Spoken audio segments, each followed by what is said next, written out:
Okay, I've got 6 o'clock. Good evening, everybody. Colleagues, good to see everybody here again. This is for our last virtual meeting of the City Council. I'd like to start with a statement. Governor DeSantis Executive Order number 20-246 authorizes local government bodies to conduct public meetings using communications media technology, which is CMT, and suspends the requirement of having an in-person quorum at any specific location. On April 6, 2020, the City of Jacksonville Beach City Council approved the use of CMT and alternative start times to conduct council meetings and briefings. Therefore, the City Council meeting will be held in a modified manner using CMT, and it is starting at an alternative time of 6 p.m. The council, staff, and public are not physically present at City Hall tonight. The City Council members and city personnel are appearing through CMT. In a moment, the city attorney will explain the CMT procedure for public attendance and comment that have been put in place and are being utilized. The meeting will be opened by an invocation from Councilman Vogelsang. Thank you, Charlie. If you can join me in prayer.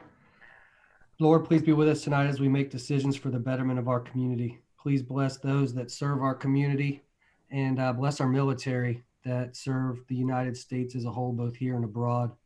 Please be with our first responders as they go put their lives on the line day in and day out to keep us safe. It's in your name we pray. Amen. Amen. And if you would please rise and face the nearest flag for the pledge.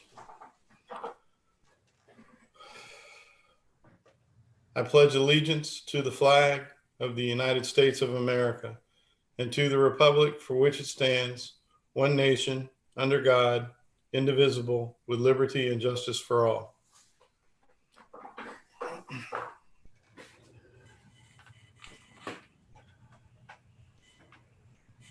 Before I turn it over to the city attorney, bear with me just a second.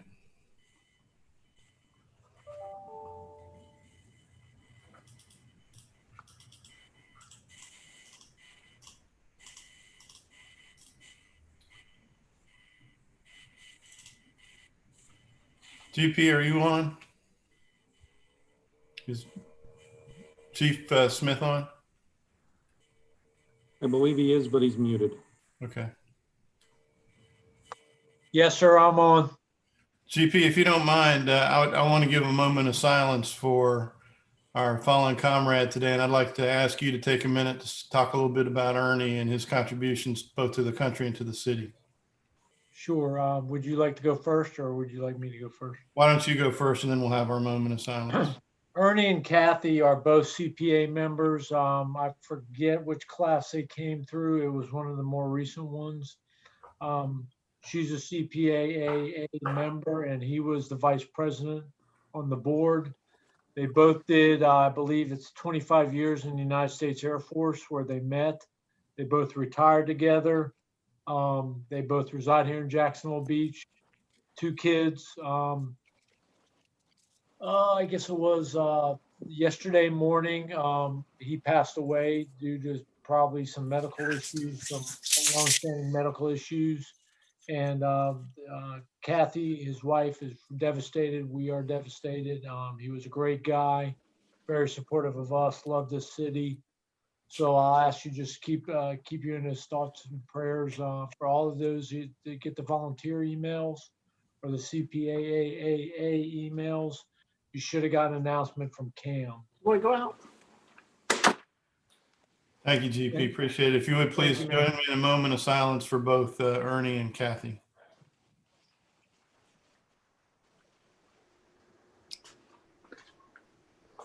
You home?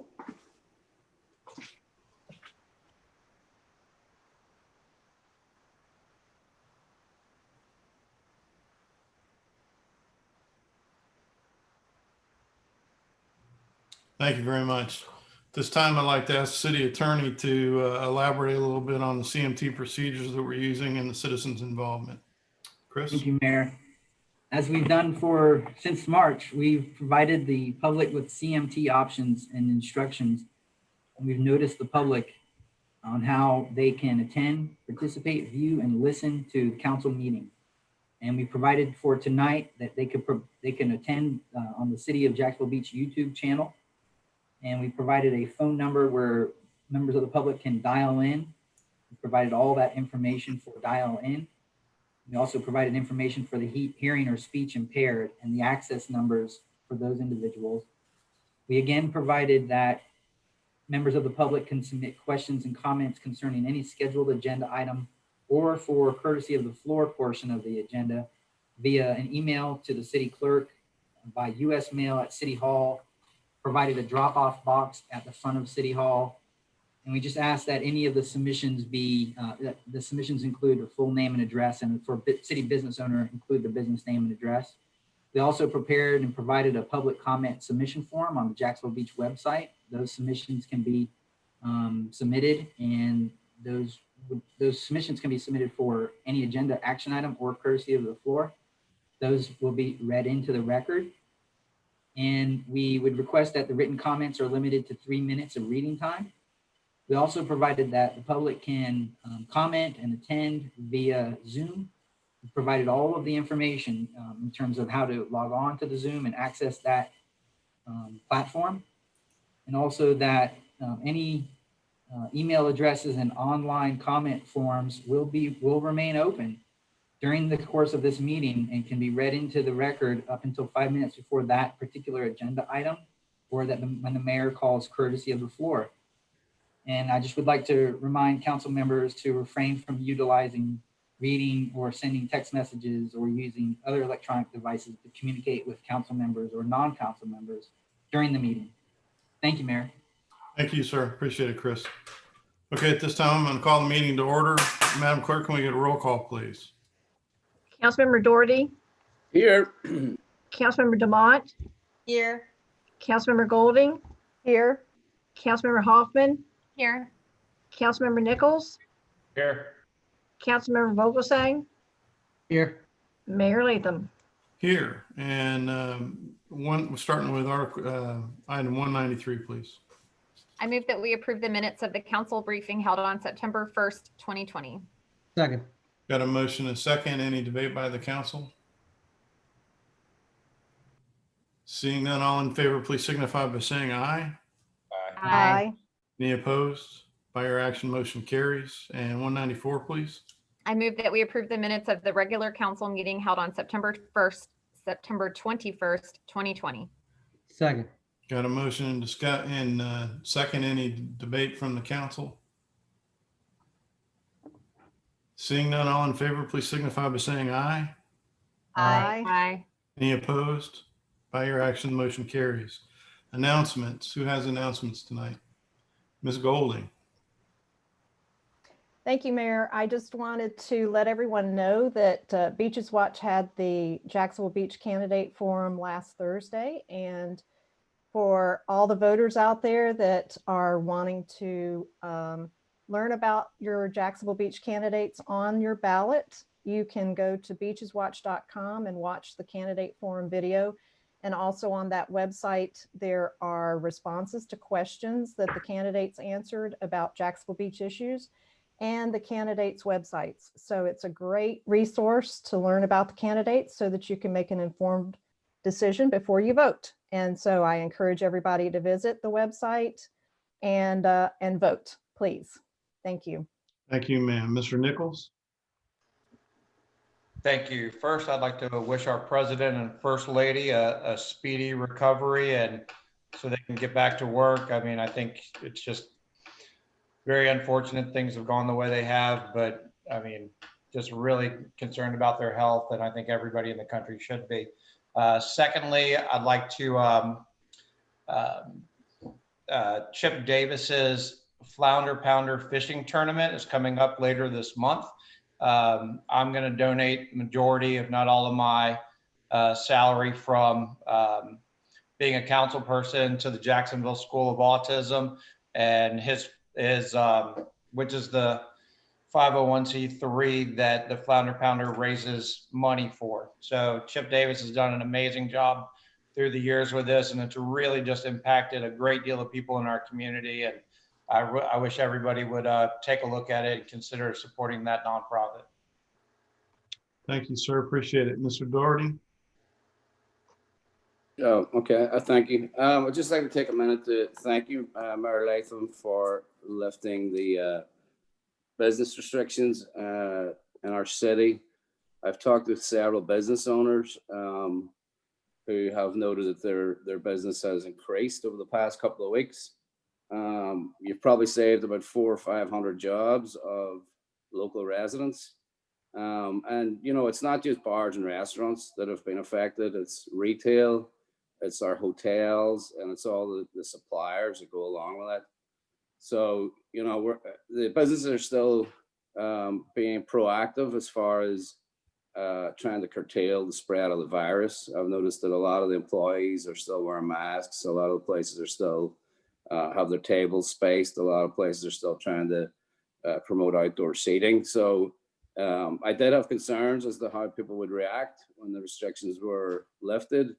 And, you know, I think it's commendable that people are really making an effort, because it hit home not only the effect of the virus to people's health, but also the quite severe economic impact on a local level. And of course, as we've noticed, on a national level. But yeah, thanks, Charlie, for doing that. You know, it's really helpful. Business isn't back to normal, but like I said before, you know, we went from 80% down to probably about 50% down. So, you know, you're keeping the doors open and you're keeping people in employment. And, you know, I appreciate that. Thank you. Thank you, sir. And I appreciate your kind words. And Mike had an equal say in the opening. And also it was after a response from the governor's policy director and the governor's office. So I'm grateful to him for relaxing things a little bit so that we had more options at the local level. But I'm very glad to hear that the businesses are doing better. And certainly they've been in our prayers all along. So thank you. Thank you. Mr. Vogelsang? I got a little email in my city council email saying that we're now debt free and paid the last of our payments. That was pretty cool news to be able to have that under our tenure, and quite an accomplishment from a city when you look at budgets around the country. So to be able to say that we're debt free as a city with the vast parks and everything that we offer is quite an accomplishment. So I commend the staff, and Mike passed the words down to everybody. That's just really their work, not us. So we appreciate it. Absolutely. Well said. Thank you, sir. Ms. Dumont? Thank you, Mayor. Ditto for what everybody else has already said. And just a heads up, no spring break for UNF this year. We have canceled spring break. And so we're going to be going right through spring semester and ending a week early. So I don't know if that's going to impact anybody's businesses or vacation plans or whatnot. And just to remind you, today is the last day to register to vote. You may still be able to do it online. The office itself is closed, but if you don't register, then you can't decide whether you're going to want to have a say in the election or not. So if you can do it online, get online and register today. Thank you. Thank you, ma'am. I don't have any other hands from the. I'm sorry, I forgot one piece. Sorry. Okay. Census. Fill out your census. It's no longer ending today. It's now going to be ending on October 31st. So you have this whole month to get out your census information. People will be going door to door to make sure that they are able to identify a full spectrum of all of the people who live within the state of Florida, as well as Duval County and specifically Jacksonville Beach. So please be cooperative to anybody from the Census Bureau. Thank you. Thank you, ma'am. Appreciate it. Courtesy of the Florida visitors, Jacob, do we have anybody on the phone? We do. We have 3 people from Whole Foods that are gonna talk for a minute. I'll let them introduce themselves. If you would please, folks, when you start, give us your name and your address, and then you'll get, since we're doing this, as I'm sure a welcome to the community, we'll give you a little extra time to go ahead and speak, but try and keep your comments limited, please. Thank you. Go ahead. Hello, how are you today? My name is Johnny Rose from Whole Foods Market. Thank you so much for having us at this council meeting today. We are looking forward to opening our new Jacksonville Beach store this Wednesday. This is going to be October 7th at 7 a.m. and we're continuing to serve this community.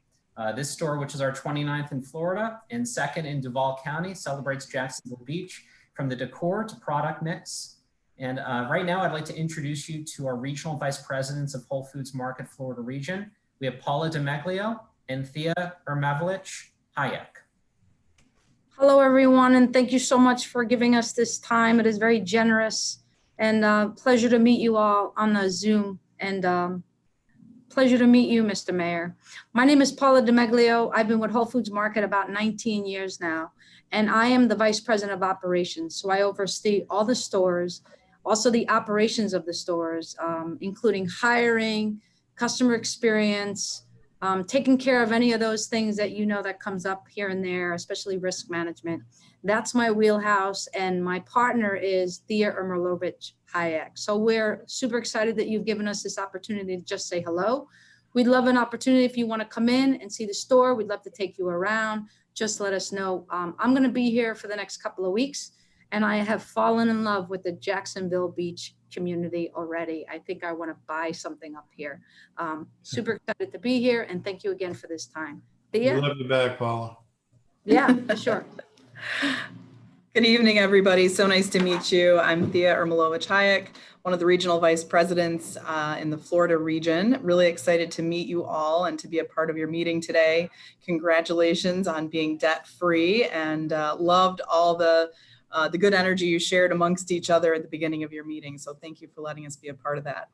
I oversee the purchasing and merchandising teams, and then also a few of the facilities in the region. So I work really closely with all of the product coordinators, a lot of our local suppliers, our distribution center, and more than anything, really love all the local items we're able to bring to our shelves in our newest store that opens in 2 days. So we've got about 1,700 local items in our stores across the Florida state.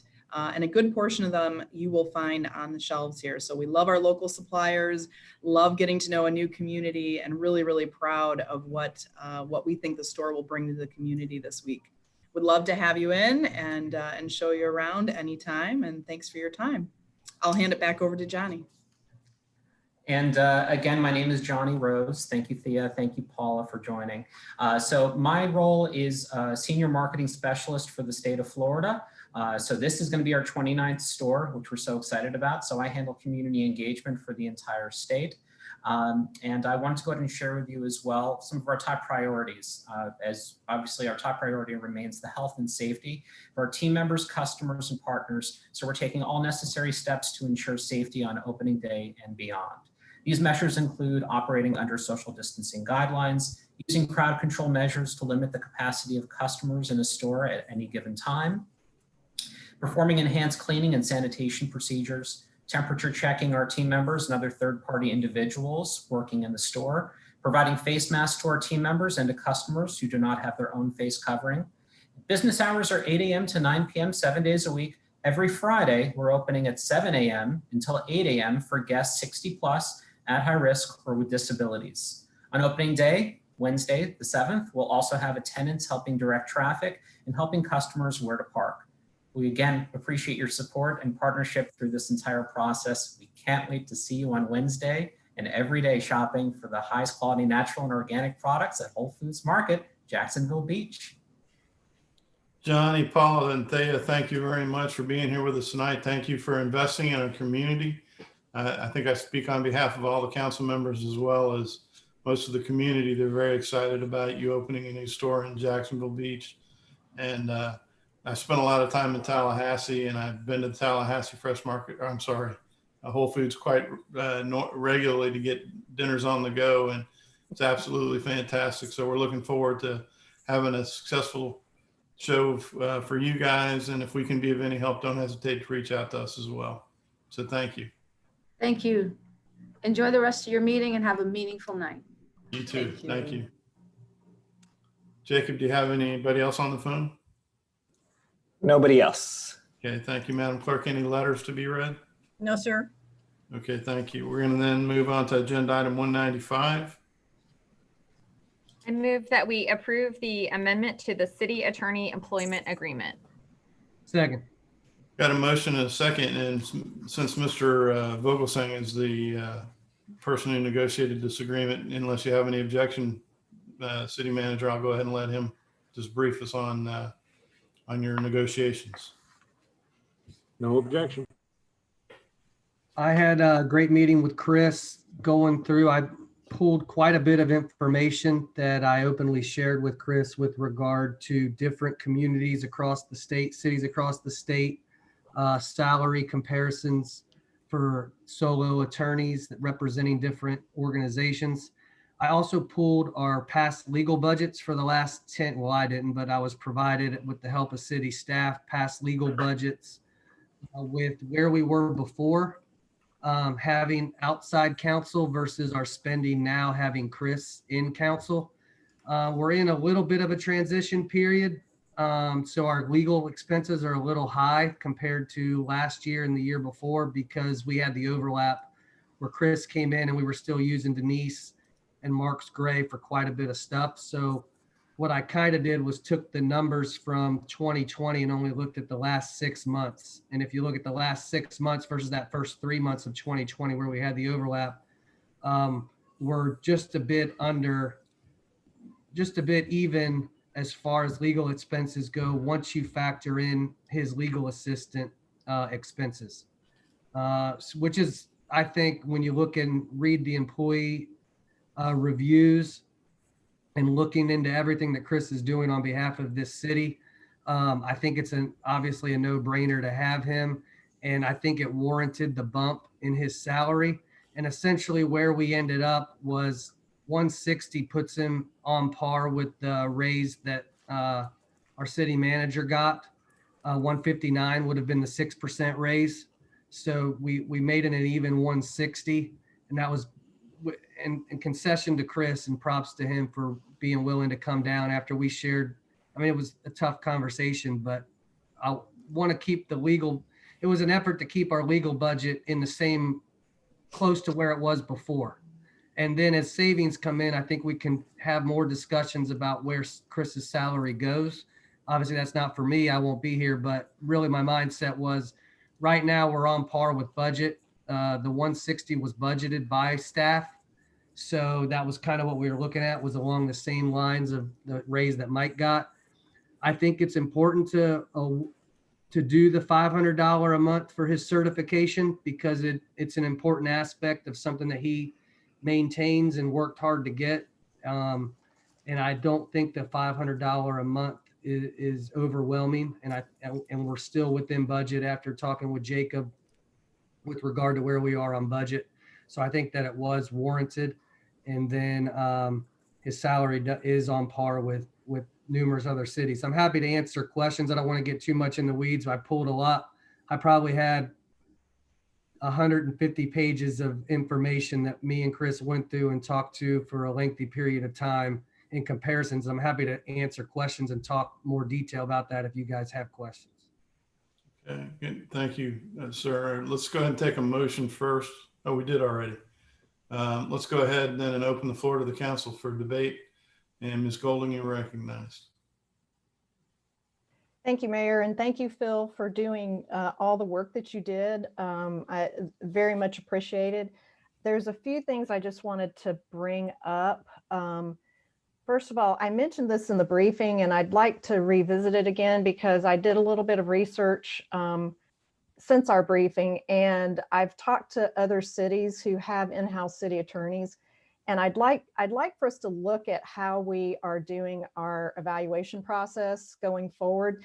Obviously, we're doing it the way we're doing it now, but I would just like to suggest that we plan to do a written evaluation like what we do with the city manager, because all the other cities I spoke with all have written evaluation forms that they do. And I just think it's really important that we document our input and our, feedback, I guess you might say, for the city attorney.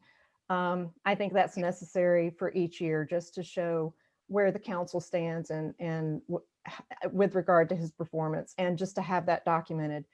And then also, I wanted to make a comment about the amendment is the amendment for attending board meetings. So I know that the request is to attend board meetings as deemed necessary. But I did some research, and Atlantic Beach has their city attorney attend all of their community development board meetings. Neptune Beach also does the same. And the community development board for both of those cities is very much like our planning commission. And I know Ms. Dumont served on the planning commission, and the planning commission is one of our boards that I think has they have a pretty heavy lift. And I think that some of the things that they're doing really, really do justify having somebody like the city attorney there to give them guidance and to also support them in their decision making, because if they're not supported, we can end up with legal issues. And so I will be making a motion that we either amend the amendment, or that we make sure that we include the planning commission, or that he attend the planning commission on a regular basis, because again, our sister cities are doing that. And one other thing, I did talk to the planning commission chair, and Greg Sutton, and he did say that he found it to be very helpful when the city attorney was there, because there are times when our board members get stuck and they're not really sure what to do. And the city attorneys in the past who have been at our planning commission meetings have been able to give them advice, primarily to help them understand what their options are, and then also to make sure that they're putting things on the record and creating a record, so that in the event that we do have a legal challenge, that we have got the information that we need on the record to support our side of the decision, or our side of the case. So I'm just very adamant about attending the planning commission. And I feel like the Board of Adjustment could really benefit from the city attorney being there as well. And then, the last thing I wanted to mention, and I brought this up to Chris, and I had somebody contact me because they had expressed some concern about Florida statute 112.313 subsection 6. And it has to do with Chris's request for the stipend, because this particular part of the statute, it has to do with public officers or local government attorney attempting to use his or her official position or any property or research which may be within his or her trust, or perform his or her official duties to secure a special privilege, benefit, or exemption for himself. And the person that reached out to me felt that whether there was an issue with it or not, their concern was with perception that, our city attorney advising us or representing that, advising us to give him an increase was crossing a line with regard to this Florida statute. And I realized, I struggled with it a little bit because I wanted to make sure that I really understood it. The main thing is that it's kind of a fine line, I think. And I think we need to be careful about making sure that we're not crossing any kind of line or making it appear that there's anything that's inappropriate. And I know that I've talked to people who have said that city attorneys can get outside legal counsel to come in and make recommendations to the city council. So I just have some concerns now that that's been brought to my attention, that with regard to the request for the stipend, how, that we want to be careful about how that is being handled. And would we be better served to get somebody, like outside legal counsel to make a recommendation with regard to the stipend. But I would like to make a motion to amend the agreement so to encourage or to require that Mr. Ambrosio participate in the Planning Commission meetings and the Board of Adjustment meetings. Okay, there's a motion on the floor. Is there a second? I would second, but just the planning commission. Okay, well, the motion on the floor is both. So we'll take it as the motion dies because there's not a second. And then if you would like to make a second motion. Sure. Then I would make a motion that we have the city attorney attend the planning commission meetings. Second. Okay, there's a motion and a second. I got 4 hands up, so if you don't want to talk about this in debate, if you drop your hands, I'd appreciate it. Mr. Vogelsang? I had a lot of conversation with Chris about this, and I think when legal issues come up, he's put in there adequate language that he will attend those meetings to make, for what the amount of work that we're putting on a solo single attorney is exceptional. And you have to delegate some of that to department heads to do their job. And those department heads are attending those commission meetings.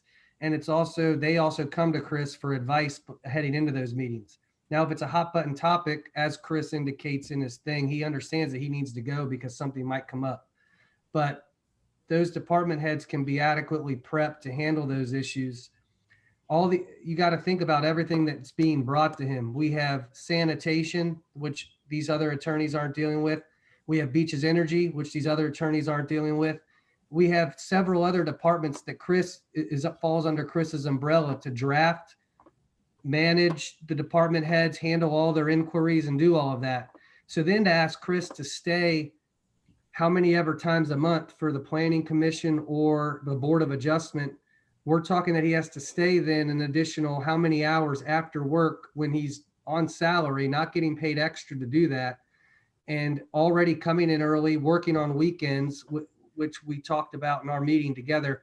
You're asking this guy to do 60 hours, 50 to 60 hours a week when you start tacking on these additional meeting requirements, when that's what our department heads are for. Now, he's obviously put in there that he's willing when he has an issue to attend those, but I have a real problem asking him to attend all these meetings when now he's putting in a 12-hour day because he has to stay there for the Board of Adjustment till late several times a month, or the Planning Commission till late several times a month. So that's one of the things I just hold on. You're not recognized, Ms. Golden. And I'll be voting against it for that because I trust his judgment in providing counsel to be there when there's an issue and to provide advice to the department heads so they're adequately prepared to handle any issues that come up. Okay, thank you, sir. Next on the queue is Ms. Demont. Thank you, Mayor. First off, the department head does not go to planning commission meetings. I just want to state that he doesn't. And as a former planning commission member, there are times when we need legal guidance at that time. We don't know beforehand because we're not sure how it's going to unroll. And so we need that legal guidance to be able to direct us to be able to make the best decision for the city that doesn't get us into a legal bind where we will then be sued in the future and we lose the lawsuits because the state of Florida is very much a property rights state. The other thing I really want to note is that the Planning is not overly onerous. It's scheduled to meet twice a month. It doesn't always meet twice a month. There are times when they only meet once a month. But again, the department head is not there, and that is the one board that we have had the most pushback and lawsuits through or because of their decisions. At least for the time being, I think that we need a city attorney at that meeting to ensure the city is properly legally represented. In the future, I can see that we can pull back, but now is not the time to be able to do that. We have a lot of development going on in the city, a lot of changes going on, and a lot of applications in front of the board of, in front of the planning commission that really do need legal advice so that they can make the best decision and then the rationale for those decisions. So there is that legal document so that when it does go to court, and it will go to court, when it does go to court, it can be legally verified and justified and upheld. Thank you. Mr. Stefopoulos, is it in the realm of possibility that we look at if we were to get Denise May to come in and cover these meetings, would that be something we have to go through an RFP process, or can we negotiate with them some pricing to make that an option? I presume you're talking about using Marks Gray Yes. for the coverage. We would probably have to take a look at whether or not we have a contract in place with them, which I believe we still do, but we would need to probably either negotiate or see what their hourly rate would be to cover those meetings. I mean, it seems like that would be, if it's affordable, an alternative rather than beating our own attorney silly. Next on the queue is Mr. Doherty. Thank you. Couple of things. One point that has been made over and over again over the past few years is the lack of training for boards. You know, we need to spend time to train these volunteers up, because they don't, and not many people understand the intricacies and the legal ramifications of some of the decisions. There are always going to be lawsuits because people get upset by decisions. The board has been, some of the boards have been very inconsistent over time, and that is why, you know, I can see potential lawsuits.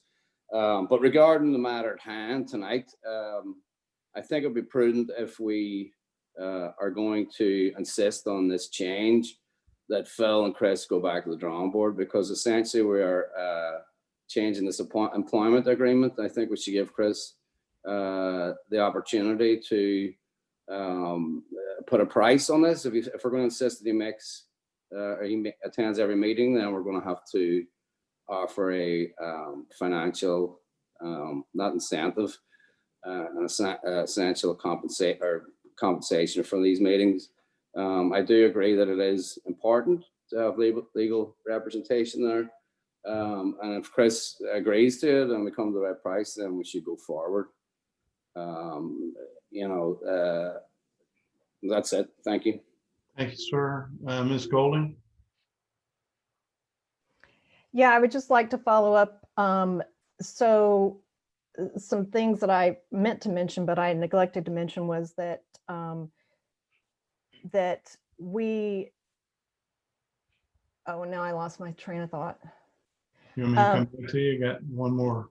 Yeah, well, I will say though, going back to what Ms. Dumont was saying, was that the board members really do, they really do need the guidance, and even with training,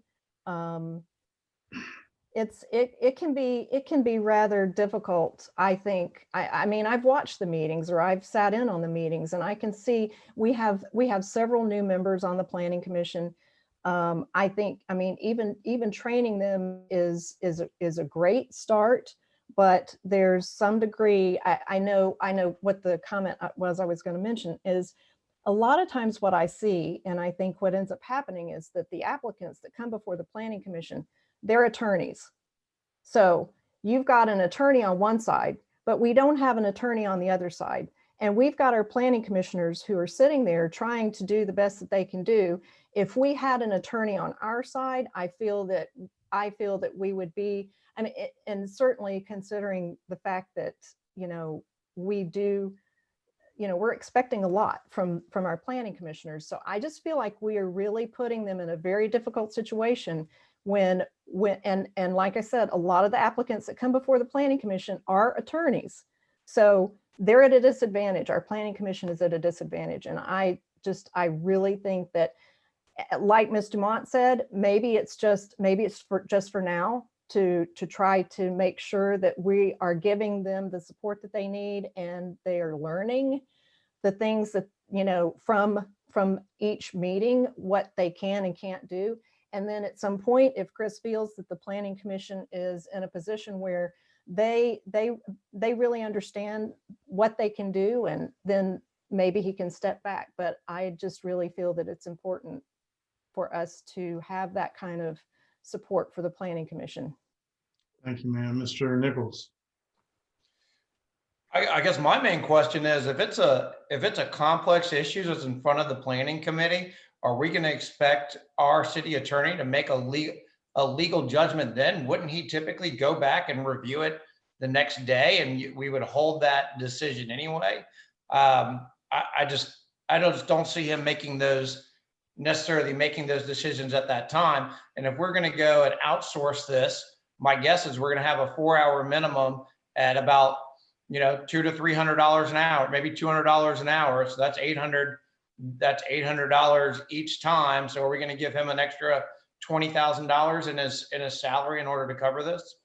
I mean, I think that Chris is I think if we leave it up to him, he's going to review the issues beforehand. I have a feeling, having worked with Chris over the last year, that he is going to lean towards being cautious and being at the ones that if he sees any reason to be there at all, we have to have faith in somebody that we're paying this amount of money to do it. I mean, I just don't see requiring him to do it. I think if we leave it for him to do it, it'll work out. Thank you, sir. Everybody else that I'm about to call is on a revisit. So in order to keep things moving, if you try and keep this next revisit as short as possible, I'd like to get the vote on the motion. So Mr. Doherty, quick revisit.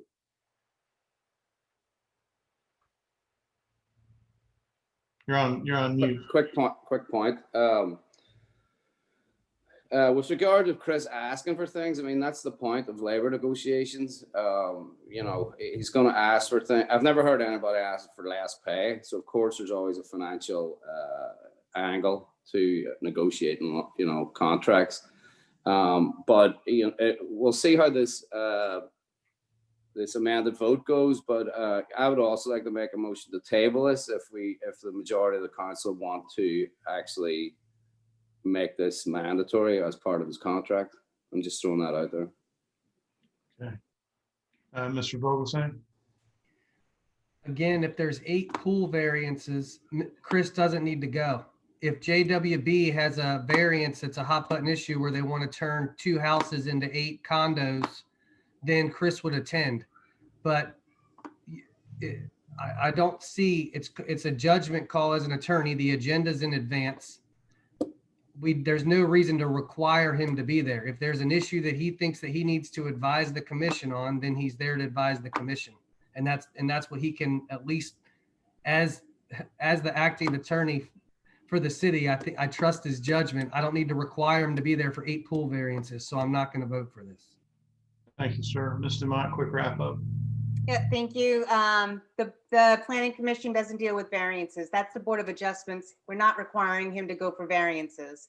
We are requiring him for legal counsel. So this is with regard to Corey's notion that Chris would make a decision. We're not asking him to make a decision. We're asking him to give legal guidance for Planning Commission members. I was one of those members, and I was the only one on this on council who was a Planning Commission member, and we can't plan in advance. I understand reading the agenda and all that, but you don't know what the issues are or how it's going to be presented to the Planning Commission until it is presented to the Planning Commission, oftentimes by very professional individuals, usually lawyers. And then when, with regard to Keith noting that we should renegotiate, his original contract for the 150 was that he goes to all of these meetings. And so we're actually requiring less by having him have to go to only city council meetings, not also the Board of Adjustment meetings and all that. And again, this isn't a forever and ever. This is at least through this contract period to make sure that the city has sound legal advice and guidance for what it needs when its board members, to give the legal advice for the board members for all of the applications that they are going to be presented with. It's probably about 20 meetings through the year, and they usually don't last too long. Sometimes we have the whole place packed out, but they usually don't last too long. Like I said, this is less than what we asked when he originally signed that first contract. And with regard to training, you can't train for every situation. It's just not possible. You give the basic training, but there are always going to be legal questions that arise, which is why we end up hiring lawyers to ask legal questions too, because things pop up and we don't have the answers for. So I strongly support him going to all of the planning commission meetings, not Board of Adjustment meetings and, or the magistrate meetings or any of the other ones, but just the planning commission meetings, because those are the ones that cost the city money. Okay. Everybody's had at least 2 opportunities to vocalize their opinion, so I'm going to go ahead and close the floor for debate, and let's take a vote on the motion as requested by Ms. Golding. Madam Clerk, can we get a roll call on the motion, please? Councilmember Doherty, No. Demont, Yes. Golding, Yes. Hoffman, Yes. Nichols, No. Vogelsang, No. Mayor Latham. I'm a no, and I just want to say that I'm a no because I trust Chris' judgment, and we can make a course change downline if we need to. So the motion fails. We're going back to the original motion. Any additional discussion on the original motion, which is the agreement that was reached between city and the city attorney? Ms. Golding? I'd like to bring up again the point that I made about the stipend request. And I just don't feel comfortable. I don't feel comfortable approving the stipend request considering the concern that was raised by the citizen. Better if we had outside legal counsel who could come to us and tell us and advise us with regard to the stipend. Okay, are you making a motion? My motion is to remove the stipend from the amendment. Okay, got a motion on the floor. Is there a second? Motion fails. Okay, going back to the original motion for the agreement, Ms. Golding. Let's try and wrap it up because we're this is getting longer and longer here. Go ahead, Sandy. Nope, done. No, that was all I had, Mayor. Thank you. Okay, thank you. Mr. Doherty? Thank you. We have to remember that I think we're getting this deal at a pretty reduced price from what I originally asked, but I understand people's concerns. So, I'm going to make a motion to table it. If people, and then we haven't given Chris a chance to speak either, but I understand, Charlie, that, we're taking a lot of time over this. But if people have concerns, it's kind of difficult leaving until the 11th hour. But, I think we should listen to these concerns, especially from some of the citizens. So let's give an opportunity to, for people's input. So I make a motion to table this till the next council meeting. Okay, got a motion to table. Is there a second? Second. Mr. Mon seconds. Any debate by the council before we vote? Mr. Doherty, your hands up. Oh, sorry. Any debate before we vote? Okay, the vote then is for tabling this for the next meeting. Madam Clerk, can we get a roll call, please? Councilmember Demont, Yes. Councilmember Golding, Yes. Councilmember Hoffman, No. Councilmember Nichols, No. Councilmember Vogelsang, No. Councilmember Doherty, Yes. Mayor Latham. Yes. What was the vote total? I have 4-3. 4-3. Yes. Yes. Okay, so we voted to table to the next council meeting. I would like to add a comment just before we close up on this item, though. I didn't get a chance to jump in there because you guys were going so strong. But when we make these agreements, there's a couple of options that we need to consider. One is the temporary use of subcontractors, contractors to take the pressure off periodically. I think all the comments were legitimate, the concerns. But I also think we need to take a look at, if we're going to take a reevaluation of the contract and offer city attorney more money, and all of a sudden we're approaching a point where he's making more than the city manager, then we're not doing this service to our city manager or the other department heads. We need to be consistent as we can be. So as we get ready to go through tabling this to the next meeting and everybody putting their 2 cents in, I'd encourage you to keep those factors in mind as well. Out in the business world, the CEO is the highest paid individual in the company, period, not the general counsel. And it should be the same in city government, municipal government. And if it's not, then we need to reevaluate whether or not we've got enough resources in the legal position. So, okay, we're gonna go ahead and cancel. Yes, sir. Chris, my advice would be, if you wouldn't mind, maybe calling the Ethics Commission and ask them if any of the issues that Ms. Golding raised have any merit, and then maybe shoot an email to the council with what they told you. That might at least give us all an update as far as the 112, potential 112 violation. Okay, yeah, I already looked into it, but I will. Yes, sir, thank you. Thank you, Chris. Thank you, Phil. Phil, thank you for all your work on this as well. And I want to reiterate too, Keith, it's not time so much as traction. I mean, if we're saying the same things over and over again, I'm going to try and push things through so that we can get things done. But we'll go ahead and then move to item 196, please. Would you like the motion, or do you want? No, I'm sorry, Mr. Stefopoulos, if you'd brief us on 196, please. Thank you, Mayor. This next item is consideration of bid 1920-09, which is for the purchase of pad-mounted switchgear for Beaches Energy Services. This is basically for the acquisition of components that are used on an annual basis by Beaches Energy at various locations throughout the system. Here to talk a little bit more about it is Beaches Energy Services Director Alan Putnam.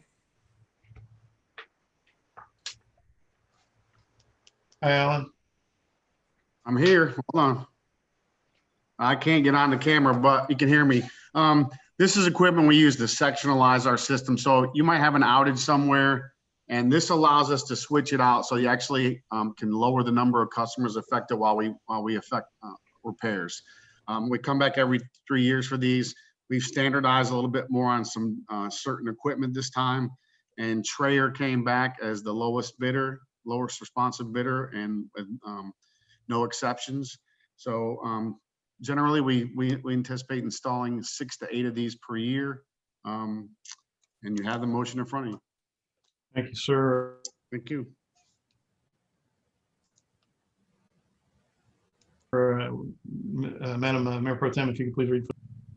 I move that Kristen. we award bid number 1920-09 to Trayer Engineering Corporation for the purchase of pad mount switchgear.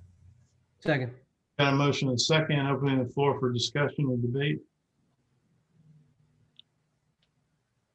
Okay, seeing none, Madam Clerk, can we get a roll call, please? Councilmember Golding, Yes. Hoffman, Yes. Nichols, Yes. Vogelsang, Yes. Doherty, Yes. Demont, Yes. Mayor Latham. Yes, thank you. And Mr. Stefopoulos, you prepared to brief 197? Item 197 is consideration of bid 1920-10, which is for asphalt concrete milling, paving, and overlaying of certain streets throughout the city of Jacksonville Beach.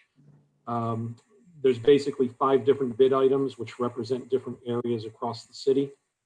So I'm going to turn it over to Public Works Director Dennis Barron to speak a little bit about what they'll be doing with this contract. Hi, Dennis. Yes, Mayor and Council. I hope you can pick me up now. This is a part of our FY20 paving that we were expected to do. We ran into a little bit of time constraints due to COVID getting this out for bid. So we have managed to do that. We've got basically four areas throughout the city denoted, and a 5th item is valve box and manhole adjustments. So we have bid that to 12 invitees were invited to bid, and we've received 5 bids in return, and we are recommending that we go with the lowest bidding, the lowest bidder for this project. Now, this is still our old paving program and our old paving process, like I addressed during the budget showcase. So a lot of these are hot button items that we receive a lot of complaints and concerns about from citizens, as well as providing continuity throughout the entire subdivision areas. When we're going into a subdivision, we're doing streets that may not necessarily be horrible, but if we don't do the entire subdivision, it creates a very political process and conversation, because you do the main roads, but you don't do the cul-de-sacs and the ending routes. So what you have before you is the lowest bid for that paving. Thanks, Dennis. Ms. Hoffman, can we get a motion, please? I move that we award bid items 1 through 5 of bid number 1920-12 titled Asphaltic Concrete Milling, Paving, and Overlaying of Roadways to Duval Asphalt Products, Inc., as explained in the memorandum from the Public Works Director dated September 17th, 2020. Second. Got a motion and a second. Again, open the floor for discussion or debate. Does anybody have anything? Mr. Mott. Hi, thank you. Thank you, Dennis, for pulling over. I appreciate it. Of course. Okay, so I have a question, and I know a citizen contacted me about this, and I know that this will come up again in the future, so I want to put this out there. In bid area 2, the city already has plans to rip those up and put in new infrastructure below the road. So those roads are going to be completely ripped up in about 4 to 5 years, yet they are on the bid area 2 to be repaved in this ask. So that's the first part. Why are we paving the roads when in 5 years we're going to completely rip them up and then repave, and people are going to say, well, you just paved them. Why are we paying to repave them? Rip them up and then pave them. And then the second piece is, while we're doing the roads, why aren't we doing the beach ends? The avenues, Thank just you. in that bid area 2. Okay, so okay, go ahead, Dennis. I will split that into two answers. So the first answer is yes, we are aware that we are asking to do some paving now that we will be repaving as part of that large project. That RFP is currently out on the field, but you are 100% correct. When we're looking at 4 to 5 years, if we stay on timeline to actually be completely replacing the infrastructure and removing this paving. The issue we have is these are hot button complaint areas already. And if we do not do something, those roads are going to diminish to a horrible capacity in the process of 4 to 5 years. And that's if we stay on track. If something happens that we get a hiccup in that process and ends up being 5 or 6 years, this is going to be a very, very political scenario, because we're going to have complaints. We're going to have roads that actually go very bad before we can actually be back in there to do them. So we are aware of that. Your second question, I know what we're working through as our process as far as some of the beach ends is trying to help figure out exactly how we want to brand a beach end so that the beach ends can all be very similar in content, signage, design, and construction. And we haven't really gotten to that point as far as part of our process yet. We've had a few that we've redone, and we've got a few that are being redone by contractors as part of their completions of their projects. So the reason they haven't been done is some of those have already been done. Plus, we've got some other projects going on having to do with beach outfalls, and as well as the big project coming forward that's going to address some of the drainage issues that we have in those beach ends as well. Great. And one final follow-up. Is this the least expensive way to fix a road? It is there not something that we can do to patch it to make it work for the 4 to 5 more years that's less expensive than this? Maybe. The question would be, obviously, is how well is it going to be, and then how well is it going to be perceived? We could do some sort of a micro surfacing or a seal coating process, but it's not something we normally do in Jacksonville Beach. And I don't get the warm fuzzy feeling from my street department that it's something we want to begin trying to do at this point in time.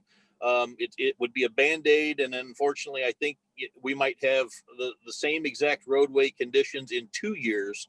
And now you're going to have, of course, then people wondering how come my roads look so bad now, and I don't want to wait 3 more years for this big project to come in. So it's kind of a play. It's not necessarily the cheapest way, but it will give us the best roadway as it's all possible for the next 5 years.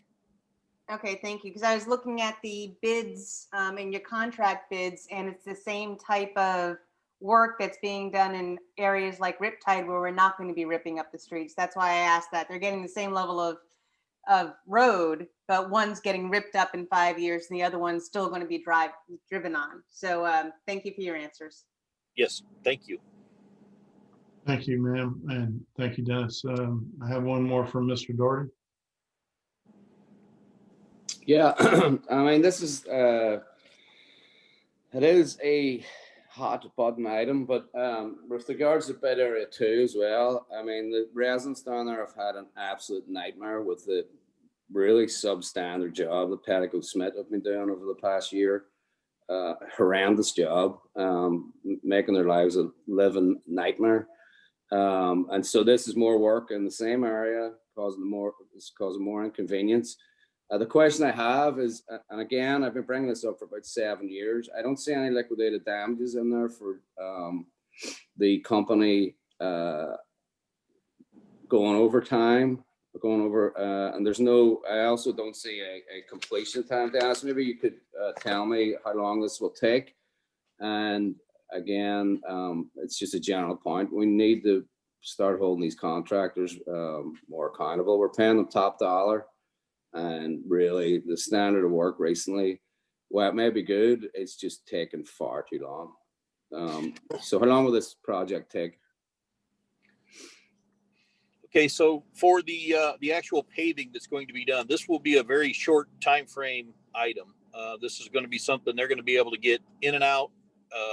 They're going to do their milling. They're going to do their overlay. They're going to get in and out. It's not going to be as long a project as what's been going on. What's coming next in the 3 to 5 year time frame is going to be projects 4, 5, and 6, which is going to be a kind of a duplication of the same kind of project that Petticoat Schmidt's done in those next 3 phases down there. So yes, it's just going to be a huge impact. And I know we've already discussed with our RFP requests that we have the desire to talk about liquidated damages, to talk about specific timelines.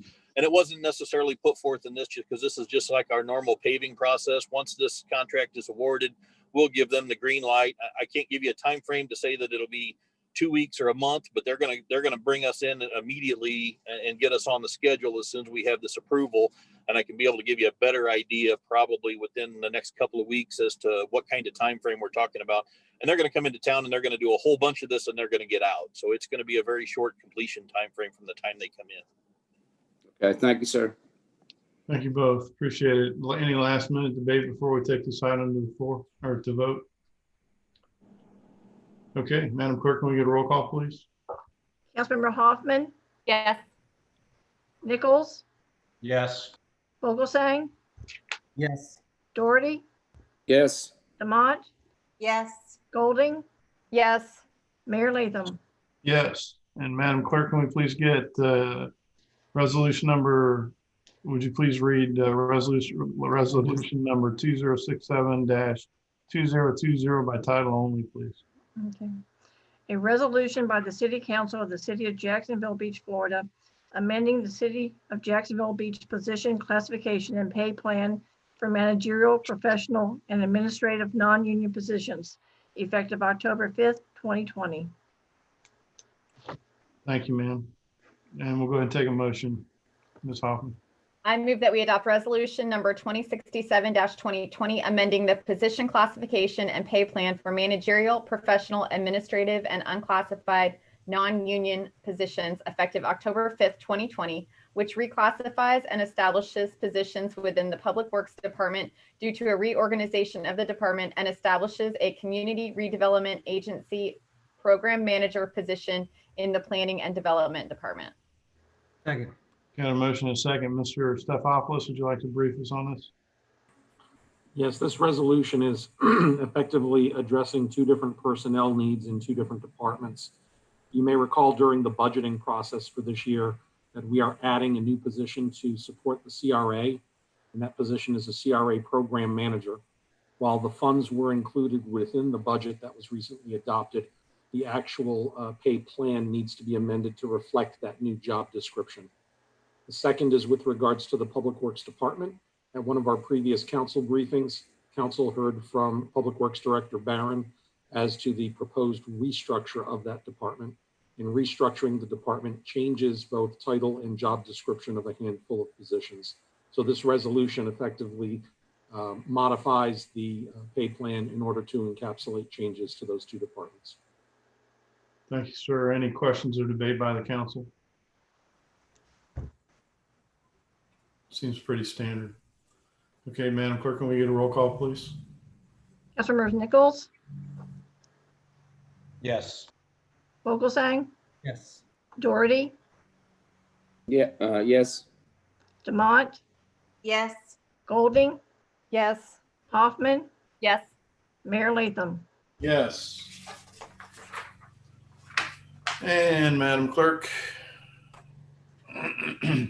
if you could please read ordinance number 2020-8153, first reading, public hearing by title only, please. An ordinance of the city of Jacksonville Beach, Florida, City Council to repeal and replace Chapter 10 Fire and Life Safety in its entirety, providing for legislative findings, repeal of conflicting ordinances, severability, codification, and an effective date.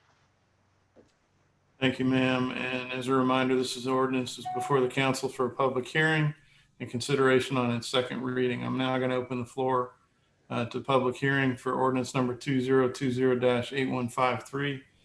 Jacob, do we have anybody on the phone? We do not. Madam Clerk, do we have any emails or letters? No, sir, we do not. Thank you very much. We're going to go ahead then and open the public hearing for anybody that would like to speak. And we've actually just done that. So I'm going to close the public hearing and request a motion to adopt the ordinance as written by title. I move that we adopt ordinance number 2020-8153, repealing and replacing City Code of Ordinances, Chapter 10, Fire and Life Safety. Second. Got a motion and a second. Mr. Stefopoulos, do you want to have anything to add or remind us about this on the second reading? I believe this is first reading, correct? Oh, I'm sorry. I misread that completely.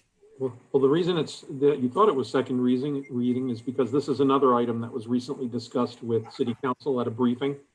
This is basically the rewrite of Chapter 10 Fire and Life Safety due to the fact that the city is now contracting its fire department services with Jacksonville Fire Rescue. So the city attorney worked with the fire marshal Shadow in order to go through this particular section and clean it up and have it accurately reflect what we currently now have for operations.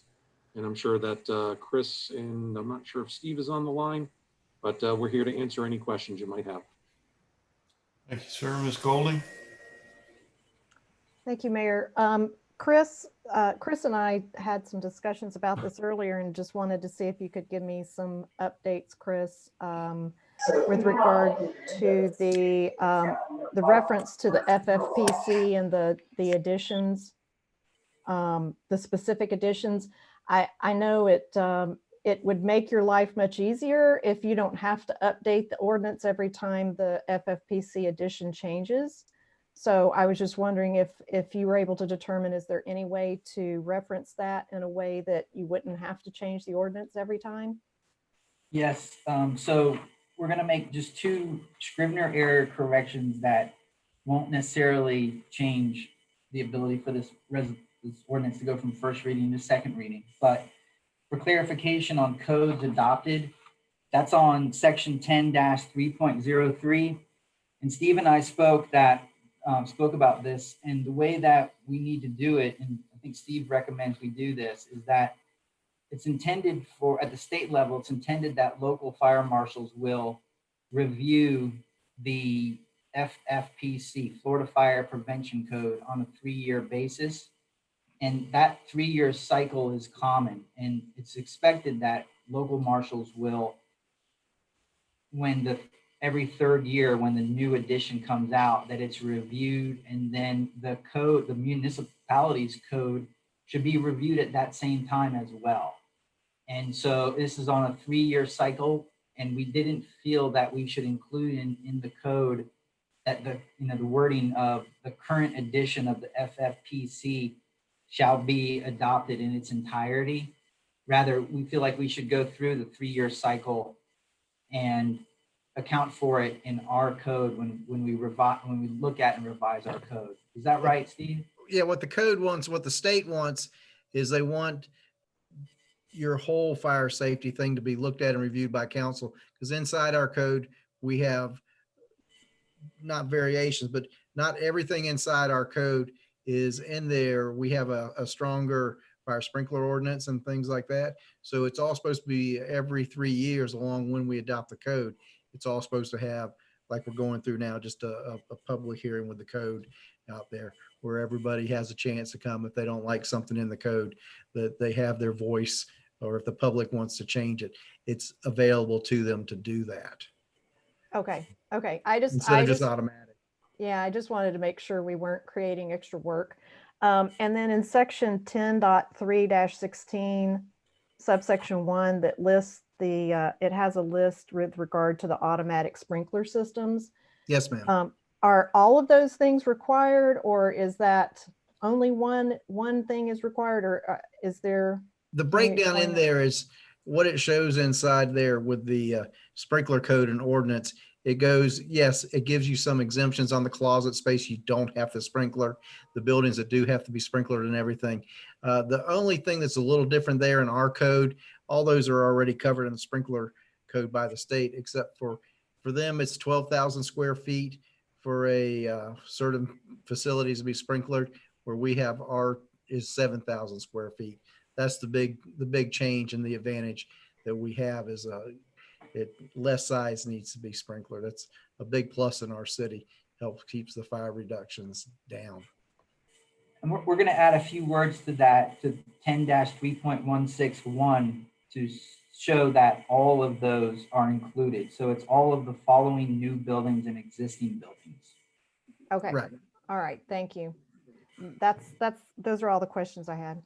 Thank you, Ms. Golding. Any other questions from the council or any debate? Okay, Madam Clerk, can we get a roll call, please?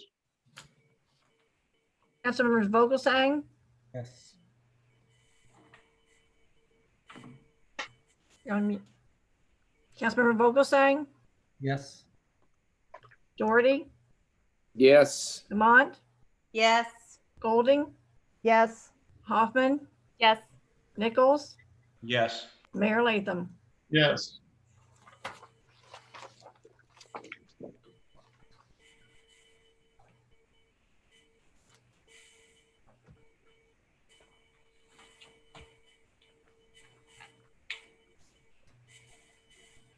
Okay. Madam Clerk, if you could please read ordinance number 2020-81.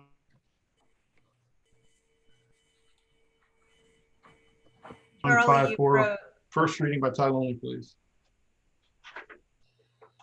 An ordinance to revise and amend Chapter 6 Beaches and Bulkheads of the City of Jacksonville Beach, Florida Code of Ordinances to make corrections and add sections to provide codified local rules, regulations, and enforcement provisions concerning the city's beaches and use of the Atlantic Ocean, providing for legislative findings, repeal conflicts, severability, codification, and an effective date.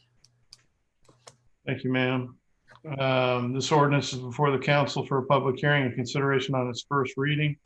I'll now open the public hearing on ordinance number 2020-8154. And Jacob, do we have anybody that called in? We do not. Thank you. Madam Clerk, any letters or emails? No, sir, I do not. Okay. Mr. Stefopoulos, I'd like to go ahead and get the briefing before we take the motion, please. Thank you, Mayor. This is basically revising Chapter 6, Beaches and Bulkheads. You may recall, I believe at a previous council briefing, that there was an update to Chapter 20, I believe, of Parks and Recreation. And there was some elements in there related to beaches that were pulled out and added into Chapter 6. The city attorney and Mr. Fatides, the Rec and Parks Director, are both here if council has any questions about these updates. Did Mike break up on anybody else, or was it just me? You guys are good? Okay. I think it was you. You broke up on us when you were making the original announcement. Okay. Did everybody hear? Everybody's got the information they need. Everybody got the information from Mike. I'm going to go ahead then and open the public hearing. And before I do, I'm going to ask for a motion to be read by title, please. I move that we adopt ordinance number 2020-8154, revising and amending City Code of Ordinances, Chapter 6, Beaches and Bulkheads. Got a motion and a second. Any debate by the council? Ms. Golding. Yes, in section 6-3, that's horses prohibited on beach.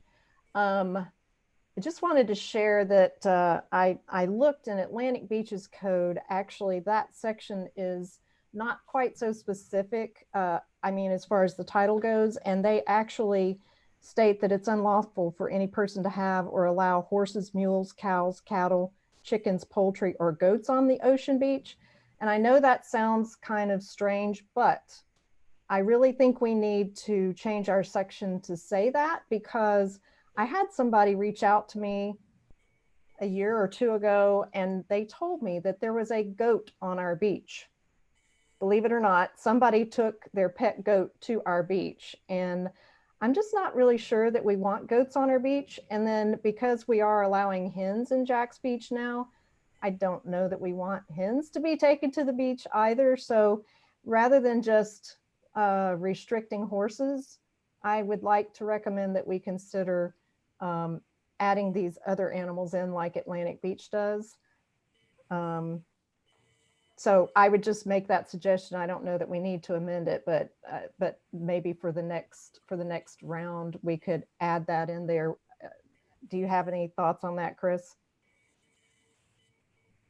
Yes, ma'am. So Jason and I are planning on making some more changes to it. We will change that section 6-3, but there are other changes that have come up today in other discussions. So, and in light of us changing chapter 20, making modifications and amending chapter 20, and chapter 6 goes hand in hand with this with chapter 20 to some extent.